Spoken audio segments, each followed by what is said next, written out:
Apparently, the ban on our live export trade is being done under the guise of animal welfare, which is ironic because Australia has developed the most rigorous animal welfare system that require every other country we deal with to adopt. Take Australia out of the equation and the Middle East buyers will get their live sheep from Africa or the Black Sea states who couldn't care less about animal welfare. Mandy Matthews cares about animal welfare. She's worked in the sheep industry for more than a decade and is proud to be leader of the team looking after the sheep on board.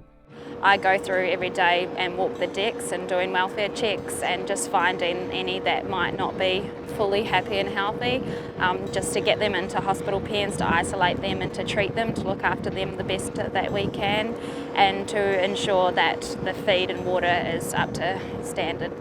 Veterinarian Holly Ludeman has also worked in the live export industry for 10 years.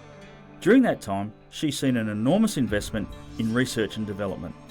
Today, the average mortality rate of sheep on the ships is 0.16%, a tenfold improvement in 5 years.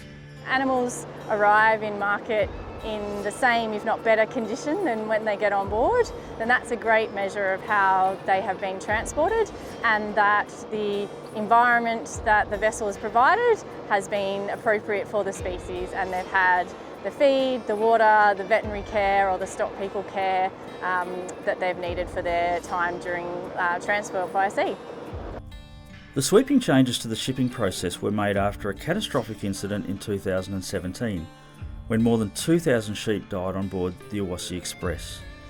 These changes have had a profound impact.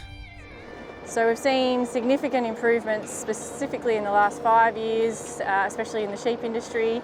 There's been significant reform in our regulation. We have improvements in ventilation on the vessels. The animals have more space individually, and it's really easy for us to inspect them and care for them during their voyage. There are all sorts of reasons activists want to end this industry.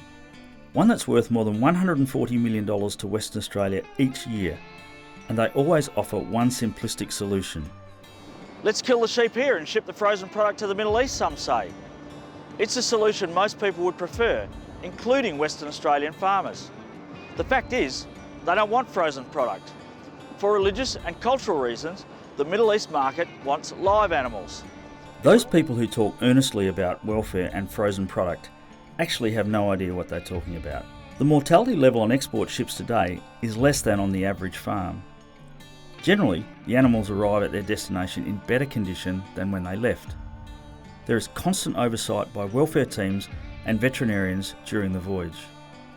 The Middle East market does not want frozen product, and this potential ban will decimate our rural communities. We need your help to stop this senseless ban. Please support our farmers and our rural communities by making your voice heard, so we can be heard in Canberra. Please join our campaign to fight for farmers. Authorised by Rick Wilson, WA Liberal Party, Albany.